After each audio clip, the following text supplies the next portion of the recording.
Começamos nessa aula o método de Lagrange. O que é método de Lagrange? O método de Lagrange permite derivar equações de Newton para sistema mecânica com vínculos que são holonômicos, aqueles vínculos que não fazem a energia mecânica se perder. Por exemplo, vínculos como a corda num pêndulo, como a corda sobre uma polha, corda que não faz trabalho e não tem atrito. Corda que não tem massa não se estica. Não tem energia cinética, nem tem massa, não tem energia, tem energia potencial porque não se estica, certo? Esses exemplos são duas cordas vínculos. Outro vínculo, por exemplo, uma massa desliza sobre superfície horizontal sem atrito. Essa superfície vai agir como vínculo, porque ela vai restringir o movimento da massa somente ao longo dessa superfície, por exemplo, superfície horizontal. Ou, por exemplo, nós temos temos uma vale ou um morro, né? Tem uma massa que deslize sobre esse morro, esse é quer dizer, a seção desse morro vertical, plano vertical. Então, a massa limitada se deslizar no morro. Então, ela pode ter duas coordenadas x e coordenada z. Vamos considerar que a coordenada é y igual a zero início e velocidade zero. Então, considerar caso de duas dimensões. Mas, na verdade, tem uma dimensão, porque z é função do x. Esse é nossa geometria do nosso morro, do nosso vale, né? Outro exemplo, então, temos vínculo, temos sistema como uma massa, três coordenadas x, y e z, mas somente duas coordenadas x e y são indeterminadas, porque dada a coordenada x e y, a gente pode achar a coordenada z como essa função do nosso morro, certo? Então, significa que uma massa tem efetivamente somente duas coordenadas. Outro exemplo é um pêndulo. Pêndulo, massa suspensa numa corda. Corda sem massa, não esticável. E, então, essa massa se desloca somente na superfície de uma esfera, como ρ igual ao comprimento da corda. A corda não é esticável. Em vez de três coordenadas, x, y e z, essa massa tem quantas coordenadas? Tem dois ângulos, por exemplo, o ângulo vertical e o ângulo horizontal, polar. Por exemplo, se introduzir coordenadas x e y, tá? Pensar que isso é z, então esse é x e y, nós temos ângulo para a projeção no plano xy, temos ângulo φ. Então, somente tem dois ângulos independentes. O resto a gente pode achar usando geometria, coordenadas x, y e z. Quer dizer, nós temos coordenadas esféricas, onde ρ é sempre igual a ele. Esse é nosso vínculo, certo? Outro sistema com vínculos, por exemplo, uma polha e duas massas. Polha aqui fixa, não tem massa, não tem nada. Polha serve como, quer dizer, um jeito de transferir uma força de uma massa para outra. Então, uma massa, outra massa, tem forças de gravidade, tem forças de tensão, só que forças de tensão, pelo módulo, são iguais. E a polha serve, polha não tem massa, massa da polha é zero, tem momento de inércia zero, então ela serve como vínculo. Então, o nosso sistema, mesmo que tem duas massas, em vez de 6 coordenadas, x1, y1, z1, x2, y2, z2, certo? Deveria ser 6 coordenadas. Ela tem esse sistema, a gente pode considerar claramente coordenada vertical z1 e z2, né? E aqui a gente pode considerar x e y. Então, x é preso, y é preso pelo nosso sistema. Nosso y é zero no início e derivada de velocidade é zero. Então, y permanece zero, y1, y2 igual a zero. Quer dizer, não é zero, constante, desculpa, não é zero, constante. y1 é constante, y2 igual constante, mesmo x1 igual constante, x2 igual constante, porque não tem forças, não tem velocidade inicial ao longo dessas coordenadas. Somente tem duas coordenadas z, mas essas duas coordenadas z são relacionadas. Deslocamento z1 igual menos deslocamento z2. Então, por exemplo, se massa 1 subir delta z1, massa 2 vai descer delta z2. Quer dizer, o sentido vai ser contrário. Então, esse é o vínculo entre duas coordenadas z.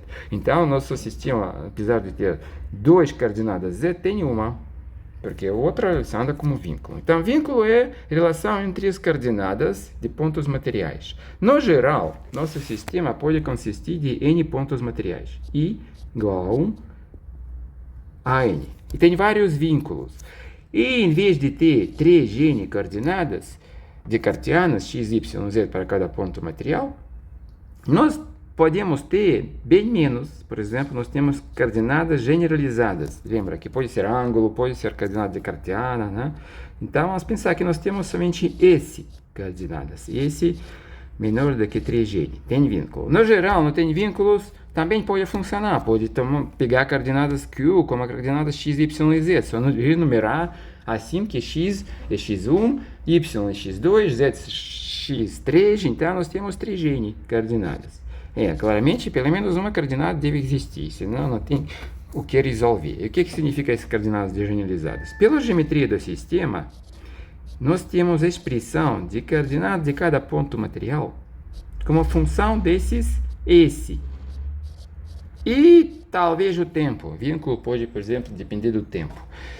Nossos exemplos não tinham tempo, mas isso é possível, por exemplo, vínculo que depende do tempo. Por exemplo, naquele exemplo do Moro, nosso Moro, por exemplo, é artificial. Nós mudamos coordenada z de acordo com decorrer de tempo. Função, quer dizer, de acordo com decorrer de tempo. Isso pode ser vínculo que depende do tempo. Então, nós temos, em vez de achar 3n coordenadas, nós precisamos achar somente esse. E nós precisamos somente quantas equações? Então, nós começamos de equações de Newton. Equações de Newton sempre válidas. Então, vínculos, eles agem como forças, por exemplo, forças de tensão aqui na corda do pêndulo. Vínculos agem com forças para restringir movimento. Mas para esse sistema de n pontos materiais, equações de Newton são válidas, mesmo que tenham vínculos. Vínculos servem para transferir a força porque eles não têm massa, não têm energia cinética nem potencial. Então, transferem uma força de um ponto material para outro. Mas já as leis de Newton ainda válidas. Então, nós escrevemos leis de Newton para cada ponto material. Onde, no lado direito, colocamos todas as forças que agem nesse ponto material, incluindo as forças vindo dos vínculos, certo? Forças podem ser forças externas, por exemplo, potencial externo, forças de interação entre os pontos materiais, certo? Ou forças vindo dos vínculos, que também pode ser considerada a interação entre os pontos materiais. Por exemplo, aqui, duas massas interagem através de pole e essa corda, e força T2 igual a T1. Esse, como eu falei, você pode virar essa corda assim que ela fica vertical, só que massa M2 sofre força de gravidade para cima. Esse é equivalente. A gente vai ver que nessa abordagem lagrangiana é exatamente assim. O método lagrangiano é igual para dois sistemas equivalentes. Então, começamos de equações de Newton. E agora, o que nós temos como dados para equações de Newton? Nós temos coordenadas no tempo zero, então eu vou escrever t igual a zero, e temos velocidades, que é derivada da coordenada no t igual a zero. Velocidades. E t igual a velocidade, t igual a zero. Do ponto material I. Temos 3n. I igual a 1, 3n. I igual a 1, n. Mas temos 3 coordenadas de cartesianas, 3n equações de segunda ordem para quantos dados? Então, nós temos 3n equações de segunda ordem.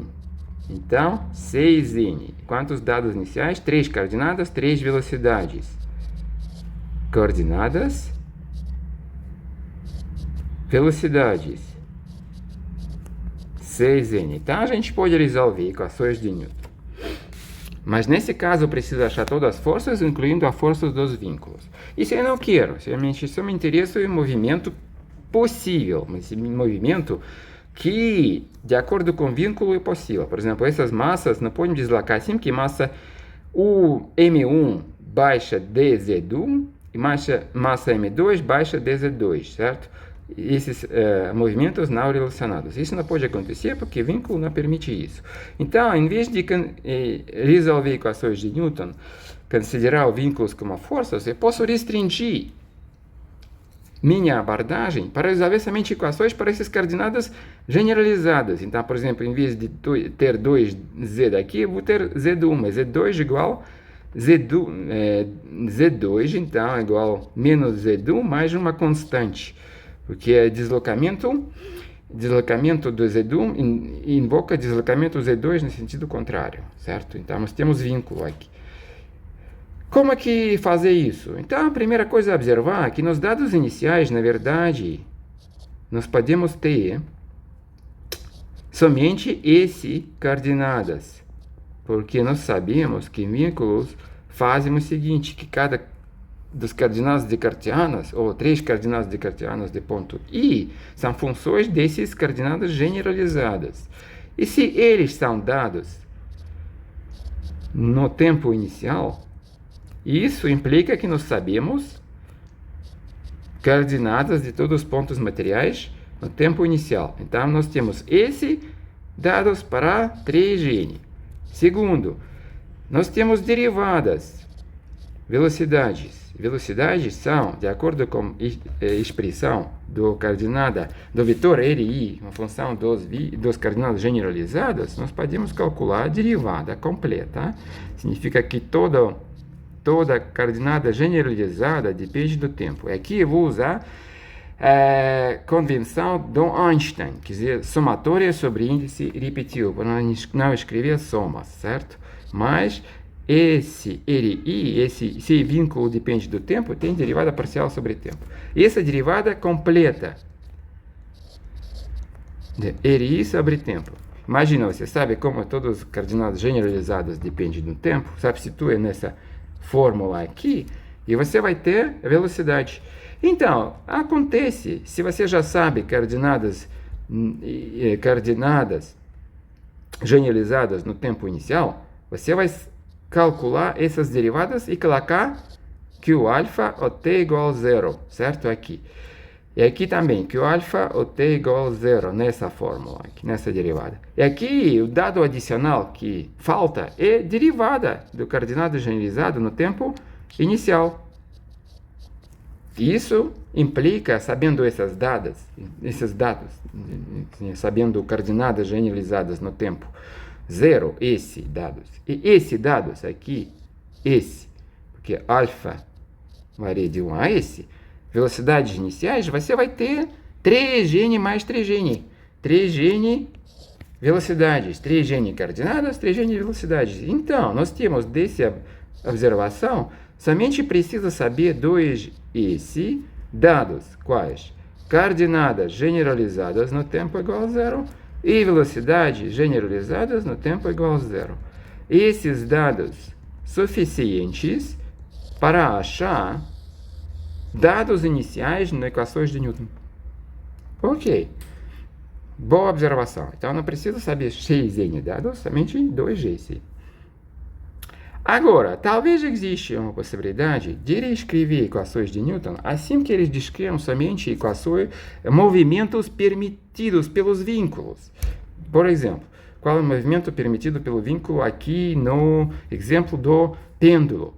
É uma massa oscilando na superfície da esfera e não em 3 dimensões. Então, nós temos 2 coordenadas generalizadas, 2 ângulos. Tem como fazer isso? Sim, tem. Então, nós começamos a fazer isso. Então, equações do Lagrange.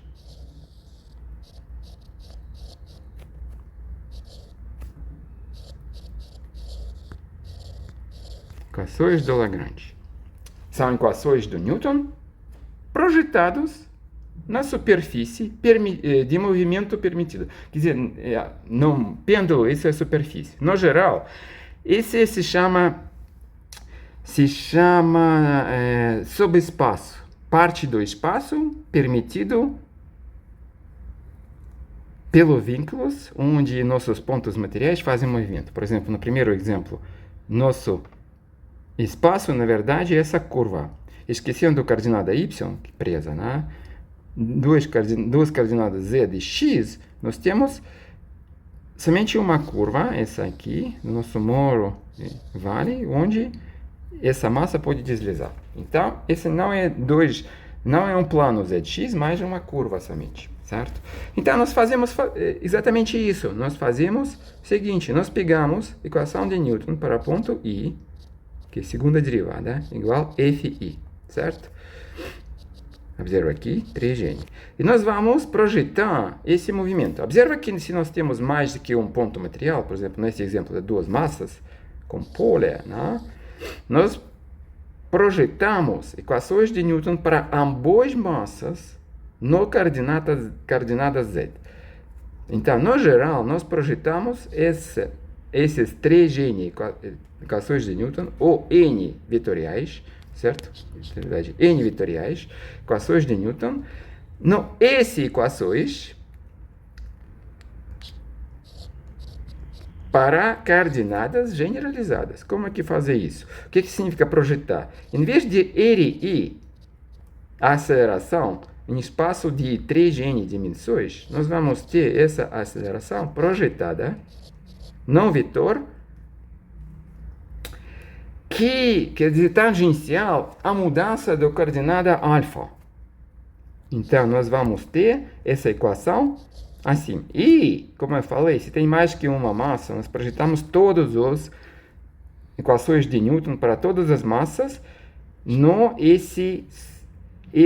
essa linha. Quer dizer, se mudar uma coordenada generalizada, nós temos uma linha no espaço de n dimensões, 3n dimensões. Essa linha corresponde à mudança de uma coordenada, certo? Como se nós temos 3n coordenadas descartianas, nós pegamos uma coordenada descartiana para um ponto material, sem vínculos, projetamos nele, e nós temos a equação somente para esse ponto material, para essa coordenada descartiana. E aqui nós temos coordenadas generalizadas, que podem ser, por exemplo, ângulos. Nós projetamos equações de Newton para n pontos materiais nessa linha, na dimensão 3n.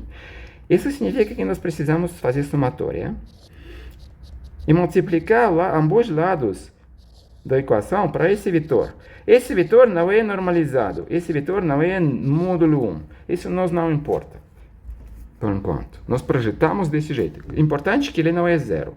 Esse vetor não é zero. Então, nós podemos fazer essa projeção. O que essa projeção vai nos dar?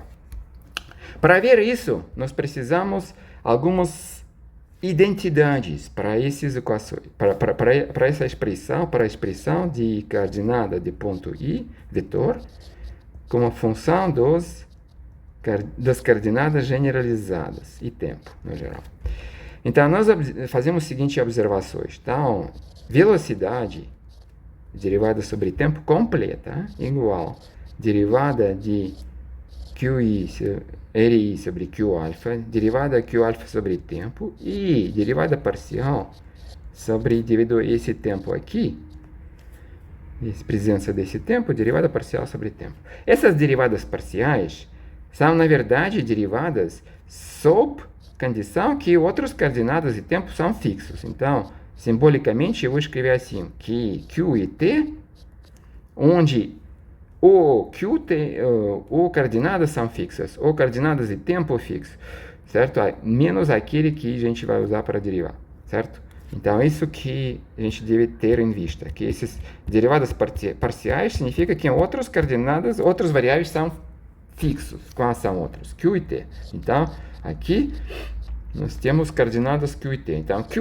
aqui representa todo o sistema de S coordenadas generalizadas, por brevidade, certo? Então, esse Q, na verdade, é todas essas coordenadas generalizadas. Ok, então, o que nós podemos observar aqui? Então, primeira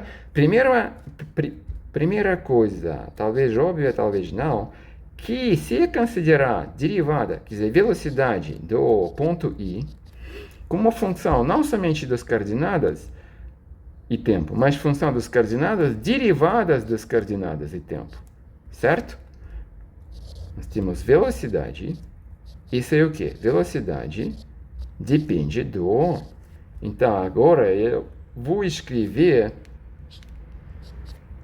simbolicamente dependência. Quer dizer, Q representa aqui todas as coordenadas generalizadas.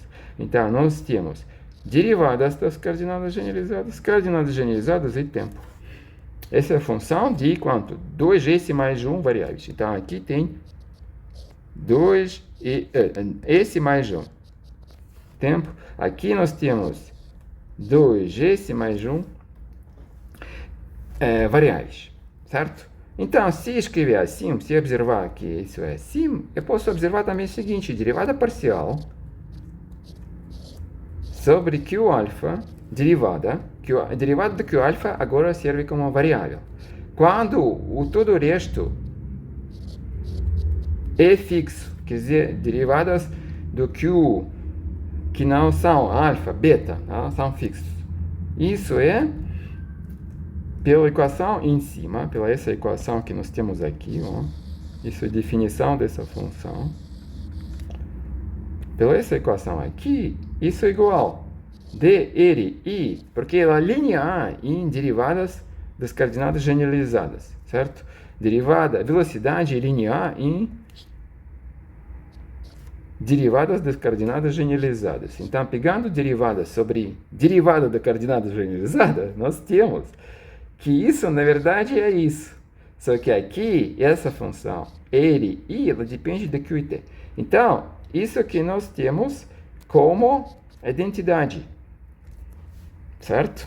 Isso vai ser muito importante, observar essa identidade. Depois a gente vai usar essa identidade aqui para gente.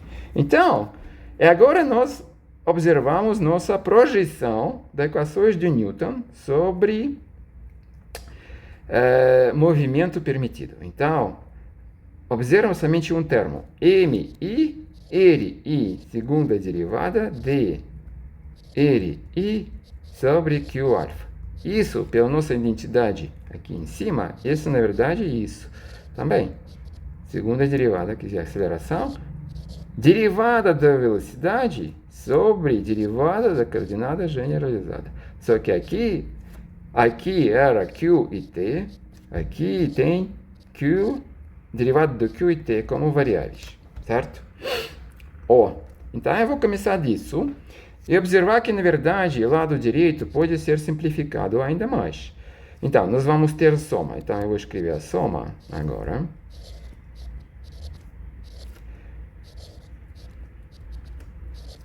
E nós vamos somar aqui M, I, observando que isso, essa é a segunda aceleração, é a segunda derivada. Então, nós podemos escrever derivada do que? Do RI, derivada sobre Q alfa derivada. Por isso que a gente usa ponto na física. Muito importante isso. Senão vai ser uma bagunça. Agora, nós temos menos. O que falta aqui em cima para ter essa derivada completa? Eu quero derivada completa de uma coisa. Falta o quê? Derivar segunda parte. Quer dizer, menos RI. Derivada completa do que? Do RI. E agora eu vou usar de volta essa identidade aqui. Eu vou escrever aqui Q alfa, RI, e não a derivada. Tudo bem, não vou escrever agora, vou escrever depois disso. Observa que isso é possível, certo? Isso eu fiz derivada do produto. Só subtrair o que falta para ter essa expressão em cima aqui como derivada completa. Então, temos de novo. Agora, derivada completa do quê? Isso aqui é derivada da velocidade em quadrado sobre 2, sobre Q alfa derivada, certo? E nós somamos sobre I. Então, eu vou escrever assim, derivada, e para cada I, mesma alfa. Alfa do que? Soma I igual 1 a N. Observa que vai aparecer aqui, RI quadrado sobre 2, nada mais do que energia cinética. Então, nós temos esse primeiro termo. Menos, em segundo termo, eu vou fazer o seguinte, eu vou usar essa identidade em cima. Identidade com cruz, aqui, certo? Essa identidade com cruz me fala isso aqui no sentido contrário. Menos soma I igual 1 a N. Eu vou ter MI, RI, derivada completa do RI sobre Q alfa. Usei identidade cruz, certo? Por enquanto é isso. Agora, vamos observar o último termo. que a gente pode fazer com ele? Para isso existe outra identidade, hein? Dois cruz. Agora, essa identidade fala o seguinte: derivada completa da derivada RI sobre Q alfa igual derivada sobre Q alfa do que? Do RI, derivada completa sobre tempo. Quer dizer, derivada do velocidade sobre Q alfa igual derivada completa do derivada da coordenada sobre Q alfa. Como aqui mostrar isso? Então, vamos mostrar isso. Então, a segunda identidade que nós precisamos para esse cálculo, para transformar um último termo em cima e uma derivada completa também, como o primeiro. Para fazer isso, nós observamos a identidade de dois cruzes. A identidade de dois cruzes fala o seguinte. Então, vamos considerar, começar do lado direito, lado esquerdo. Então, isso significa o quê? Derivada do RI sobre Q alfa. Observa que aqui, quando nós pegamos derivada do R sobre Q alfa, tem dois coordenadas generalizadas e tempo. Dois variáveis. Quer dizer, esse mais um variáveis, certo? Isso é igual. Segunda derivada, RI sobre Q beta sobre Q alfa. E Q beta depende do tempo. Mais segunda derivada, RI sobre tempo e sobre Q alfa. Isso que nós temos ao lado esquerdo dessa identidade. Lado direito é o seguinte, Q alfa do RI. Então, como RI depende do velocidade, depende do 2s mais 1 coordenadas, aqui entendido, nessa identidade, entendido que essas derivadas parciais respectiva fixos todos os restos que são coordenadas. No lado esquerdo, S mais 1 coordenadas variáveis. No lado direito, 2S mais 1. Então, isso significa que nós precisamos pegar a derivada parcial sobre velocidade. E velocidade, nós sabemos que isso é a derivada do RI. E agora usar índice beta. Q beta mais DRI sobre tempo. Essa é a definição da velocidade, que não foi feita acima, né? E agora nós pegamos derivadas. Então, temos segunda derivada do RI sobre Q alfa sobre Q beta derivada sobre tempo, mais segunda derivada do RI, Q alfa e sobre tempo. Ok, mas isso, como as derivadas são comutativas, essa é a mesma coisa. Então, nós provamos a identidade dois cruz, certo? Provamos.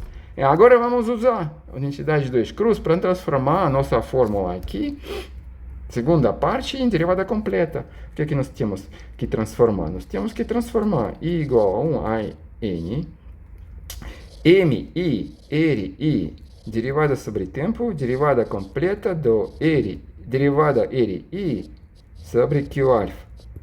Agora, aqui, claramente, nós temos coordenadas QT, quando nós pegamos derivada sobre Q alfa, certo?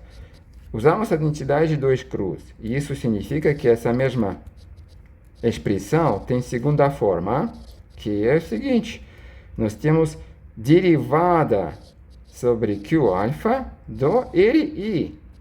Só que agora, nós expandimos nosso espaço de variáveis.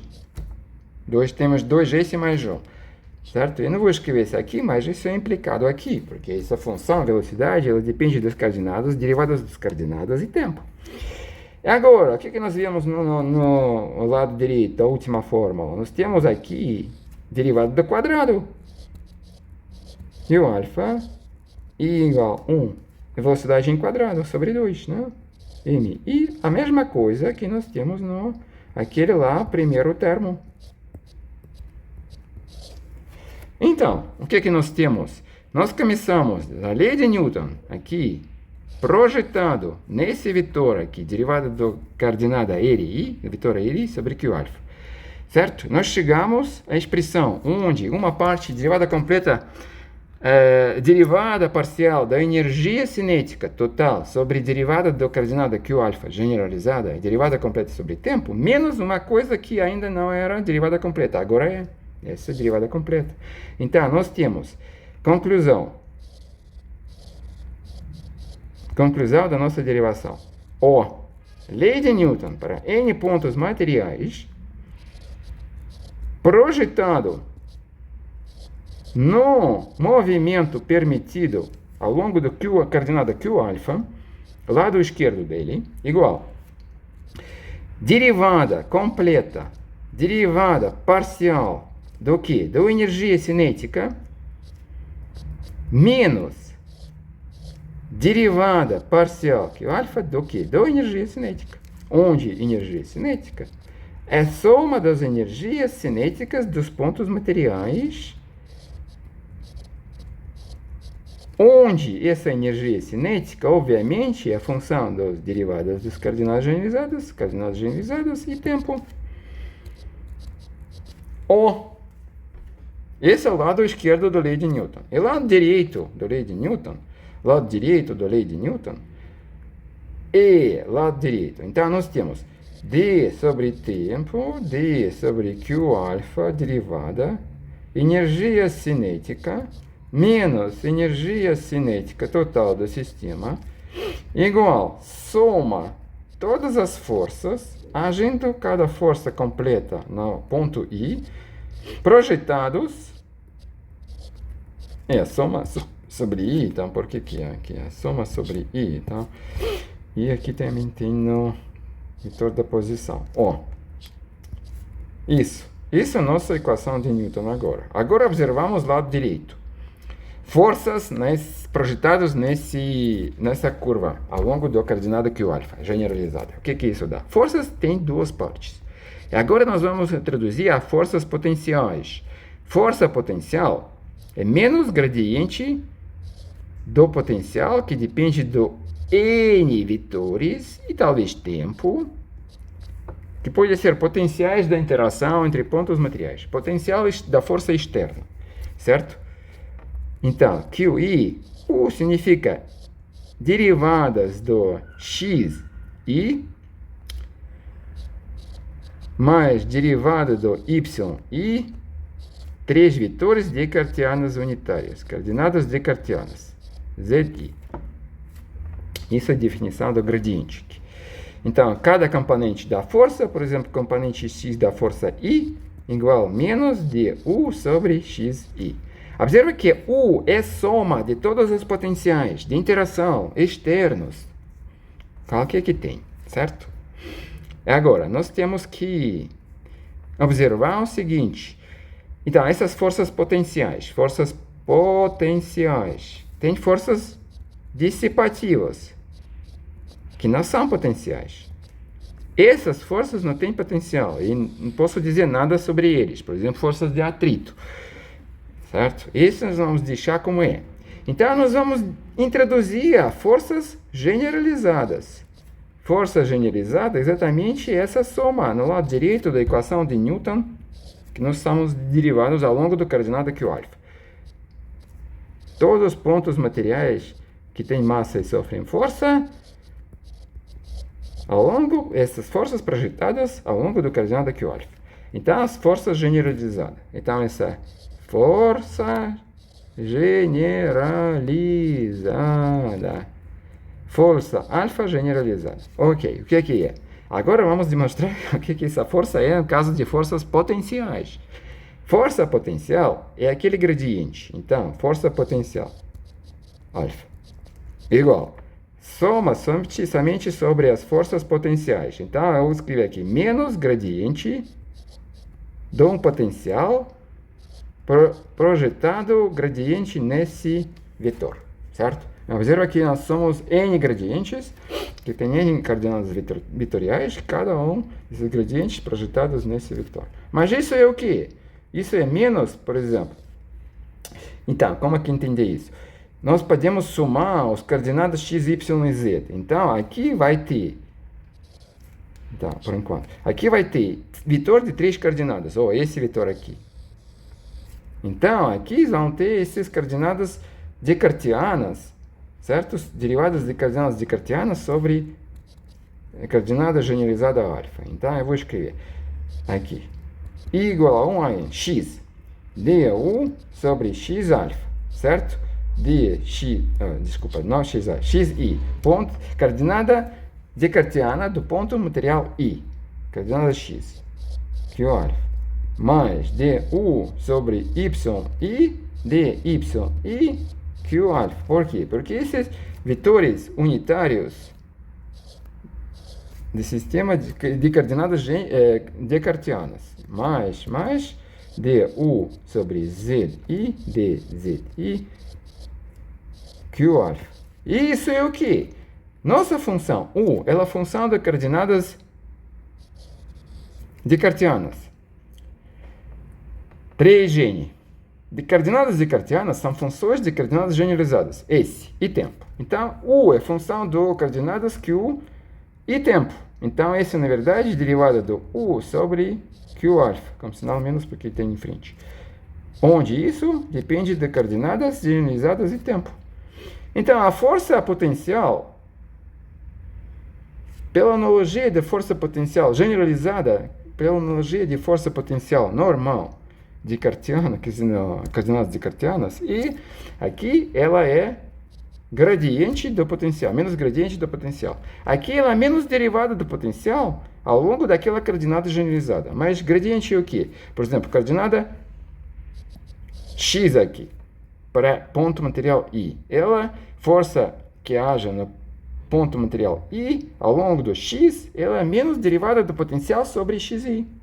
Tem completamente analogia. Então, a gente tem forças potenciais escritas como menos derivadas de energia potencial sobre respectivas coordenadas. Isso que é o que nos dá isso para equações de Newton. Agora vamos pensar que forças dissipativas são zero por enquanto, certo? Somente temos forças potenciais.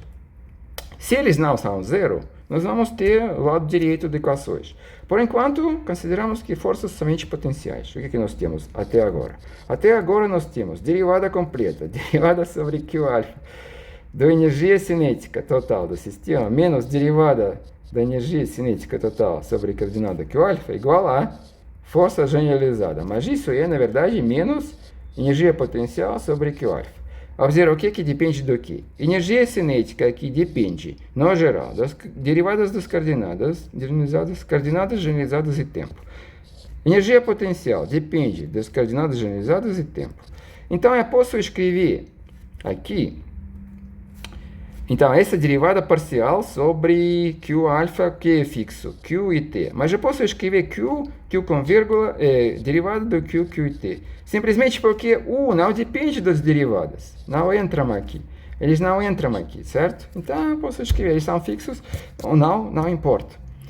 Então, mas aqui, claramente, nós temos derivadas parciais nesse espaço. Quer dizer, espaço onde nós temos 2s mais 1 variáveis, coordenadas e derivadas sobre coordenadas e tempo. Então, agora, todas as funções existem no mesmo espaço. Espaço de 2s mais 1 parâmetros. Mais 1. Se não tem tempo, 2s. Certo? Então, essa equação de Newton com forças potenciais, eu posso escrever de uma forma só, para uma função só, traduzindo a uma função de Lagrange, que é energia cinética menos energia potencial. E nesse caso, a forma da equações vai ser a seguinte.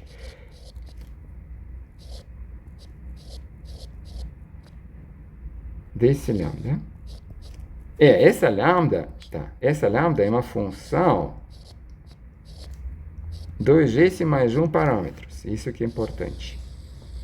E derivadas parciais são derivadas quando só uma variável muda, o resto é zero. Por exemplo, aqui muda Q, derivada de Q alfa, e o resto é zero. E depois pega a derivada completa. Derivada completa significa todos mudam com tempo. Derivadas de coordenadas e tempo. Menos d lambda de Q alfa igual a zero. Essas são equações de Lagrange. Observa, porque no lado direito aqui nós temos menos derivada da energia potencial. E por isso nós tiramos da energia cinética a energia potencial. Porque transferir no lado esquerdo, nós temos sinal mais. E nós temos menos aqui derivada da energia cinética sobre coordenada. Por isso nós temos essa diferença. Então, essas são equações de Lagrange. Quantas equações tem? Quantos dados precisa? Porque equações não são de segunda ordem. Porque aqui já tem primeira ordem. e segunda derivada sobre tempo dá segunda ordem de derivada. Então, equações de segunda ordem. Então, equações de Lagrange são equações de seguinte forma.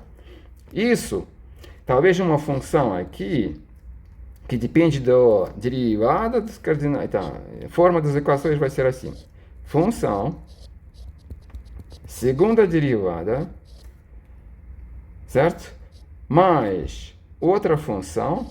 Então, função 0 igual a 0. Então, equações vão ser de segunda ordem, certo? E para essas equações, para resolver eles, preciso saber esses dados. Exatamente que nós precisamos para resolver equações de Newton. Lembra que, sabendo isso, nós temos todas as posições de todas as velocidades, de todos os pontos materiais. Podemos resolver equações de Newton, certo? Mas não precisa chegar lá. Nós podemos, com esses dados, resolver equações de Lagrange. E depois reconstruir nosso movimento em 3 dimensões para cada, em 3n dimensões, quer dizer, em 3 dimensões, espaço de 3 dimensões, de todos os n pontos materiais, porque se nós sabemos como aqui coordenadas depende do tempo, nós temos isso. A partir disso, nós podemos reconstruir todas as forças no sistema, porque as forças são, eles observam equações de Newton, certo? A partir disso, nós podemos reconstruir forças. Isso tudo resolvido. Então, isso se chama método de Lagrange. Na próxima aula, a gente vai ver exemplos desse método.